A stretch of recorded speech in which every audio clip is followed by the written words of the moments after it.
Hello all of you CA foundation student. आप लोगों की जून 23 की एग्जामिनेशन अभी हुई, उसके बाद कई बच्चों के मैसेजेस आए। कुछ बच्चे ऐसे थे जिनके पेपर बहुत अच्छे गए, कुछ स्टूडेंट ऐसे थे जिनके पेपर एवरेज गए, और कुछ बच्चे ऐसे थे जिनके पेपर अच्छे नहीं भी गए। सो अगर आप लोग का पेपर बहुत अच्छा गया है और अगर एवरेज भी पेपर आपके गए, तो मेरे ओपिनियन में आपने वेट करना चाहिए रिजल्ट का।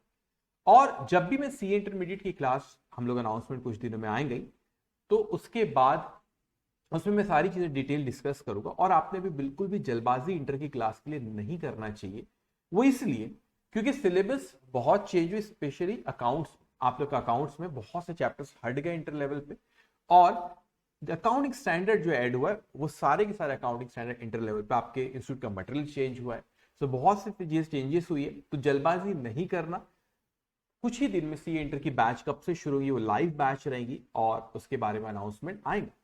तो जिन बच्चों के पेपर बहुत अच्छे गए या एवरेज भी गए, they should wait for result. और उससे रिलेटेड जो भी आपकी इंटर की बैच रहेगी, कब होंगी कैसे होगी, वो लाइव बैच होंगी, इतनी पक्की बात है। उसके बारे में अनाउंसमेंट कुछ दिनों में वो आ जाए। लेकिन कुछ स्टूडेंट्स ऐसे हैं जिन लोगों के पेपर अच्छे नहीं गए। चार पेपर थे आपके, चारों में से कोई पेपर बहुत ही बुरा गया, कोई चांस नहीं क्लियर होने का, और उन्होंने बहुत सीरियसली जून 23 अटेम्प्ट को उन्होंने दिए भी नहीं थे। अब आपने जून 23 अटेम्प्ट को सीरियसली नहीं दी, उन स्टूडेंट के स्पेशली मैं कह रहा हूं, या आपका कोई पेपर बहुत बिगड़ गया, आपको पता है कि नहीं कोई चांस नहीं है, तो आपने बिल्कुल भी वेट नहीं करना चाहिए और आपने अपनी सीए फाउंडेशन की पढ़ाई फिर से शुरू कर देना चाहिए। द रीजन इज दैट क्योंकि दिसंबर 23 का जो आपका अटेम्प्ट रहेगा वो लास्ट अटेम्प्ट आप लोग का सीए फाउंडेशन जो ओल्ड सिलेबस था उसमें। तो दिसंबर 23 विल बी लास्ट अटेम्प्ट, क्योंकि जून 24 से तो न्यू सिलेबस जो आया सीए फाउंडेशन का वो एप्लीकेबल हो जाएगा। और उसमें बहुत से चैप्टर्स ऐसे सीए फाउंडेशन के न्यू कोर्स में जो सीए इंटरमीडिएट में थे, वो सीए फाउंडेशन लेवल पे आगे से कई चैप्टर्स जो ऐड हुए। सो आप लोगों को यही टारगेट है, क्योंकि दिसंबर 23 अगर आपका फाउंडेशन क्लियर बाई चांस हो ना, अगर नहीं होता है क्लियर, तो आप ऑटोमेटिकली कन्वर्ट हो जाओगे न्यू सिलेबस में। सो वो और फाउंडेशन उस फाउंडेशन के लिए इसीलिए है क्योंकि फाउंडेशन प्रॉब्लम है, क्योंकि फाउंडेशन चैप्टर्स न्यू सिलेबस में ऐड हो गए। कम नहीं, वो बहुत सिंपल चैप्टर जो थे एवरेज ड्यूटीज ये सब हट गए, लेकिन जो एडिशन वो कंपनीज एक्ट के चैप्टर्स ऐड हुए। सो ये बेहतर रहेगा कि फाउंडेशन के स्टूडेंट ओल्ड सिलेबस में अपना फाउंडेशन क्रैक कर जाए। तो आप लोगों को जो दिसंबर 23 के एग्जामिनेशन में पूरी जान लगा देना और डिले उसमें नहीं करना है। आपने अगर आपको पता नहीं है ये पेपर हमारा कोई पेपर बहुत बेकार गया, कोई चांस नहीं क्लियर होने की, तो आपने विदाउट एनी डिले आपने अपनी पढ़ाई बिल्कुल शुरू कर देना चाहिए, क्योंकि वक्त कितने स्पीड से जाता है हमें पता भी नहीं चलता। और सबसे इंपॉर्टेंट होती है आपकी कंसिस्टेंसी। अब आप लोगों के साथ में ग्रेजुएशन रहता है, आपके कॉलेज रहते, और अगर आप सोचो अगर 2 महीने में अगर आप सोचते कि नहीं सर 2 महीने में हम लोग पढ़ लेंगे या 2.5 मंथ में पढ़ लेंगे, तो बहुत मुश्किल जाएगा आपको। क्यों? क्योंकि आपके कॉलेजेस भी रहेंगे, आप लोग का एक जो पढ़ने का फ्लो रहता है आप उसको भी ब्रेक दे रहे हो, और उसके बाद फिर आप रिजल्ट अगर बैक आता है, उन स्टूडेंट्स की बात करो जिनका पेपर कोई बहुत बिगड़ गया अभी फाउंडेशन का, और फिर आप उसको शुरू करते हो वापस से, तो वो जो आपका फ्लो रहता है वो भी टूटे, और वो कंसिस्टेंसी नहीं मेंटेन हो पाती, क्योंकि समय भी कम मिलेगा आपको, क्योंकि आपका ग्रेजुएशन रहता है, उसके कॉलेज रहता है, और फिर पढ़ाई उतने अच्छे से नहीं हो पाती। और ऐसा होना नहीं चाहिए, क्योंकि दिसंबर 23 में आपको एग्जामिनेशन क्लियर करना ही है।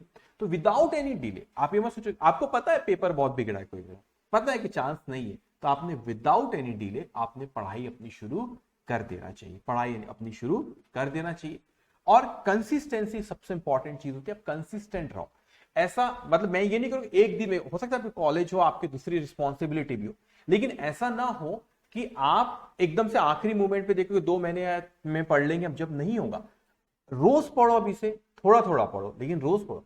अगर ऐसा मानता हूं आपका सपोज कॉलेज है, तो आप सुबह 2 घंटे 3 घंटा पढ़ो, शाम को 3 घंटा पढ़ो, लेकिन फाउंडेशन की बात करो, उसकी पढ़ाई शुरू कर दो। अगर आपका पेपर बिल्कुल भी, कोई भी एक पेपर भी अगर बिल्कुल भी अच्छा नहीं, तो आपने विदाउट एनी डिले आपने शुरू कर देना चाहिए। क्यों? क्योंकि अभी चल रहा है हम लोग का जुलाई अगस्त सितंबर अक्टूबर नवंबर, ये 5 मंथ है, दिसंबर को हटा दे, 5 मंथ से आप लोग की तैयारी समझिए कि जुलाई अगस्त सितंबर, ये 3 महीने में, या सितंबर या अक्टूबर मैक्सिमम मिड ऑफ अक्टूबर तक आपका सिलेबस हो जाना चाहिए सारी चीजें पढ़ के। और फिर अक्टूबर से आपका टारगेट रहना चाहिए कि नहीं टेस्ट सीरीज हम लोग देंगे, फुल टेस्ट सीरीज देंगे, रिवीजन रहेंगे, वो सारी चीजें आपकी मिड ऑफ अक्टूबर के बाद से शुरू हो जाएगी।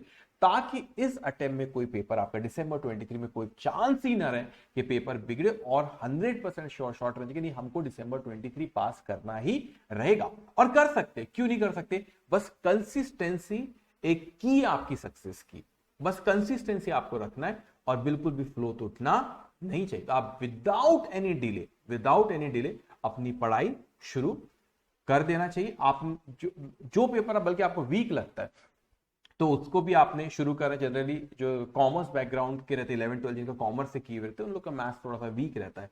जो साइंस बैकग्राउंड से रहते हैं उनका थोड़ा सा अकाउंट्स उनको लगता है वीक रहता है, लेकिन अकाउंट ऐसा कोई डिफिकल्ट है नहीं। सो आपने जो भी है, आपका लॉ है, जो भी सब्जेक्ट्स है आपको लगता है वीक है, उसमें ज्यादा टाइम दो और पढ़ाई अभी से शुरू कर दो। प्लीज रिजल्ट का वेट मत करो अगर आपका कोई पेपर बहुत बिगड़ा है।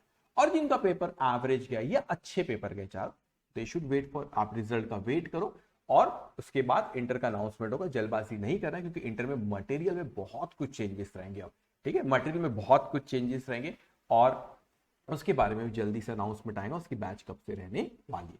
सो फाउंडेशन स्टूडेंट जिनके पेपर बिगड़े, विदाउट एनी डिले आप लोग पढ़ाई शुरू कर दो।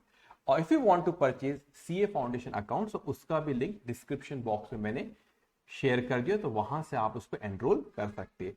सो ऑल द बेस्ट, आप अपनी पढ़ाई शुरू करो और कोई भी डिफिकल्ट, कोई भी, हमेशा मैं आप लोगों के साथ हूं, कोई भी प्रॉब्लम होगा आप मेरे को क्वेरी सेंड कर सकते हैं, कमेंट भी मैं पढ़ता हूँ, कमेंट बॉक्स में आप लिख सकते हैं। या उसके अलावा कोई डाउट्स रहते हैं, कुछ रहते तो आप मुझे इंस्टाग्राम पे भी, उस पर आप मेरे को मैसेज करिए, मैं आपको जरूर रिप्लाई दूंगा। So take care, bye bye.